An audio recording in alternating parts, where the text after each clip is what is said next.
Hey, what's up, guys? Welcome back to the next video. So today we'll be discussing about an off-campus coding question which is asked in Mindtree. So this was a question for 20 minutes, guys. Basically a simple question based on arrays. We just need to use if and else conditions. With the help of an for loop we'll be able to solve this one. So if you are preparing for any off-campus interviews or for any assessments, then I highly recommend you to watch our whole playlist where we have uploaded at least 50 to 60 questions which are basically asked in the off-campus interview. So you can see this PDF consists of 77 pages, and let me just show you the list of questions. So you can just see over here, guys. So all are screenshot based questions, in the sense the actual questions which are asked in the examination. So they are not like a model questions which will be or which might be asked, right? So I've taken the real questions which they are asking, and those things I have just concatenated like this. I am directly taking the screenshots and I'm putting into a Word file so that you can just see how the question will be in the actual exam. So this will give you the real feel, guys, and how you should prepare for this one, and how to build a logic, how to write a code out of that one, and how to run the test cases. So all those things I'll be just explaining. So just be with me, guys. Watch this video completely, and before that, if you are new to the channel, then I highly recommend you to subscribe our channel, because we'll be uploading these type of quality videos daily. So there is a much more to know in future also. So that's why I just want to say that please, guys, do subscribe. It will be a motivation, not motivation actually. The whole intention will be like, yes, we want subscribers, and yes, I'm frankly asking just to like the video, because it will go into the recommendations, and after that I'll be getting some more views. So that's why everyone is asking, but they will put it in a different format. But yes, I frankly tell that yes, we want you to like the video, because it will be recommended to other people. Okay, so that's enough, guys. Now I'll just come to the actual business. Fine. So the question is, basically you are given two integers, number 1 and number 2. So these are the variable names which they will be giving in the compiler. Fine. So you have to use the same things if you want to get the proper results or test cases. Fine. So here I can take anything, but while writing the actual code in your examination, you have to take the same variable names. num1 and num2 they are given, means you have also take num1 and num2. Just don't take like n1 and n2. That will be okay if you are writing in your IDE, but there it will not be okay. Fine. So after that, you are also given an array of integers whose name is arr. So array name is arr of size array dot length, or array underscore length they have given. Fine. How many elements are there in arr such that num1 is less than or equal to arr of I is less than or equal to num2. So basically what I want to do is just go through the elements of the array.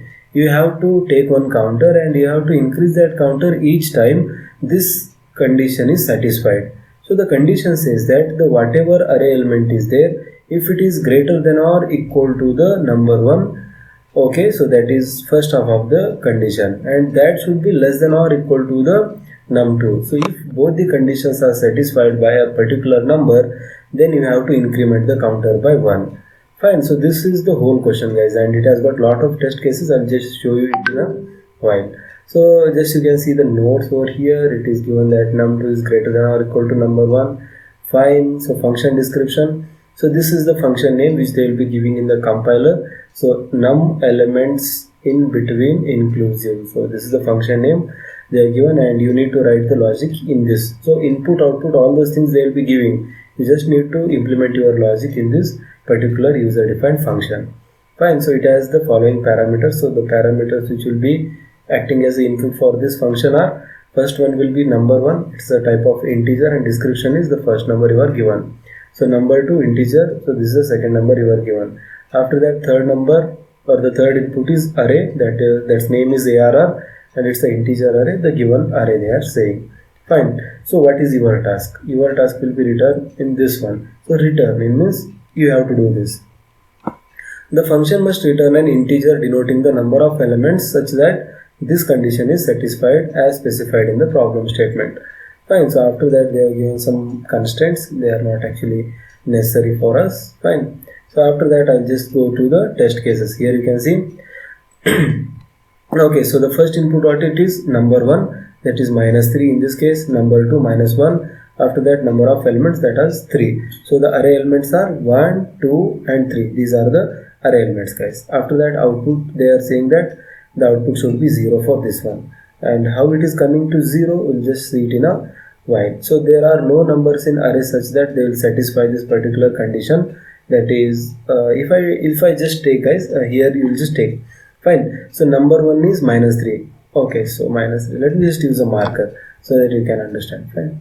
Let me just use it over here. Okay. Oh, fine. So number 1 is -3. I will write -3. Number 2 is -1. So the first thing what I will take, so these are the array elements, right? So the first element I will take, that is 1 I will take. Okay, 1 I have taken. So 1, whether 1 is greater than -3. So greater than means it should be on the right hand side, like see here, guys. So if it is a number system line, 0 is here, and then -1 is here, then +1 will be here. After that, -3 will be somewhere here, and +3 will be somewhere here. Okay, so 1 is greater than or equal to -3. So here I will be having 1. It is greater than -3. Yes, it is satisfying the condition. And also this says that 1 should be less than or equal to -1. So -1 is here and 1 is here. So 1 is not less than or equal to -1. So the second half of the condition is failing. So I cannot take 1, or 1 is not satisfying. So it is failing. So I cannot go with this one. Now again take 2. So instead of 1, I will make it as 2 now. So whether 2 is greater than -3? Yes, greater than.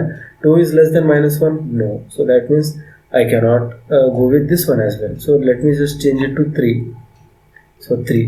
3 is greater than -3? Yes, it is greater than.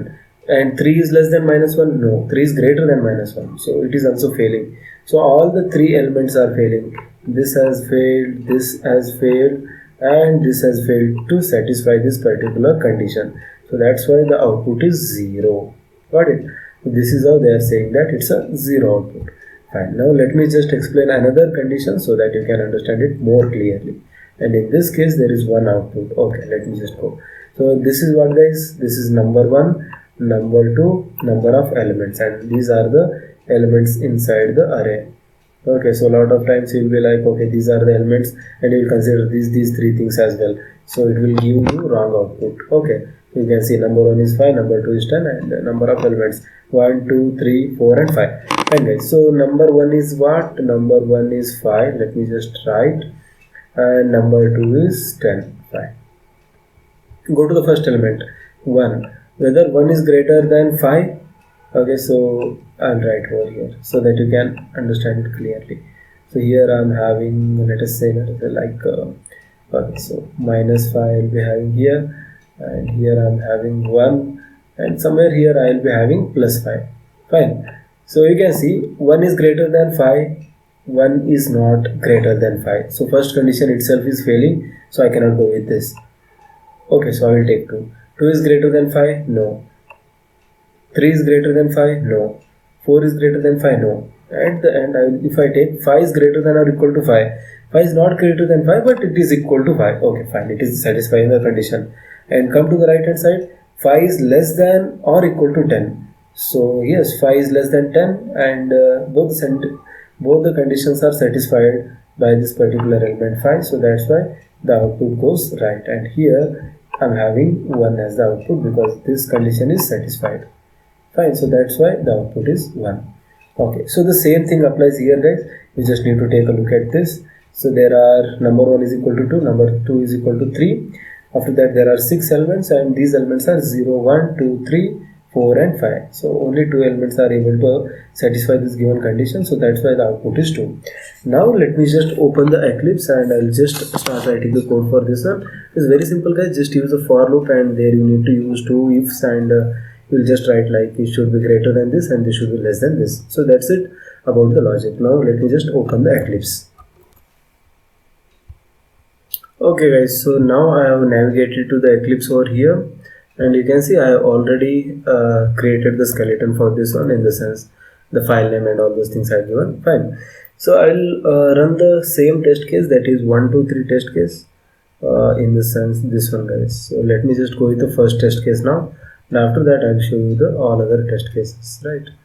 So let me just open that one first, and after that we'll go to other test cases as well. Alright, so the things is like first one, whatever is num1, so num1 I will take, and they are given as -3 in our case. After that num2, and it is, I think it was -1, yes it was -1. Let me just cross check. -3, -1, and array elements are 1 2 3.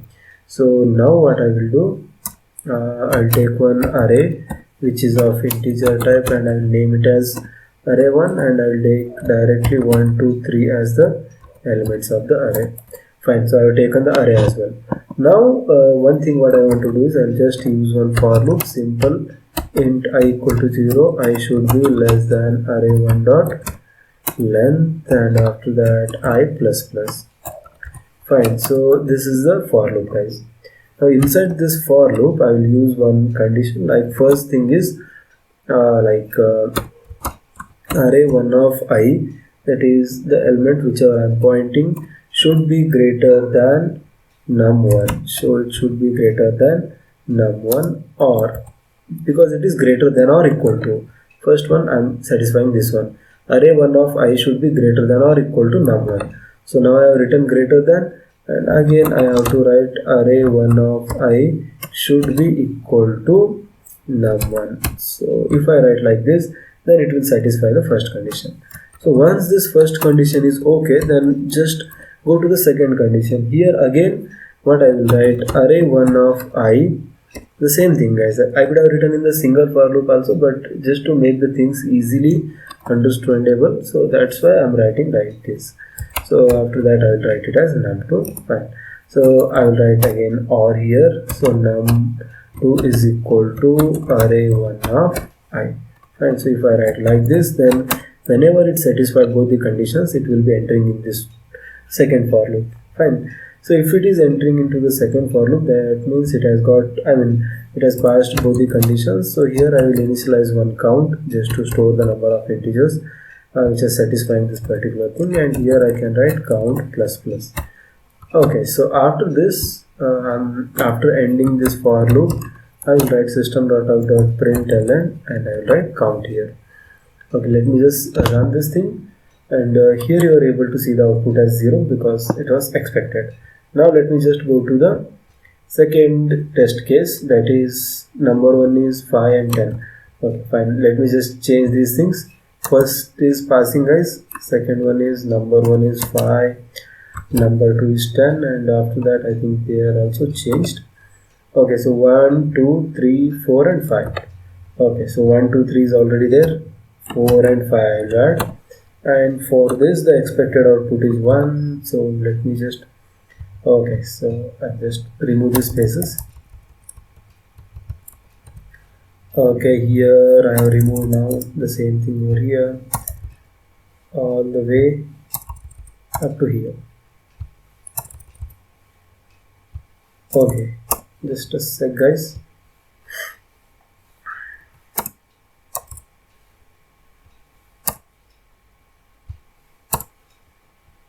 Fine, so now I have removed all the spaces, and it is pretty much a simple code. Now it is looking fine, right? So let me just run this one, and as expected output as 1, I'm getting 1. Now let me go to the last test case, and that is somewhere here.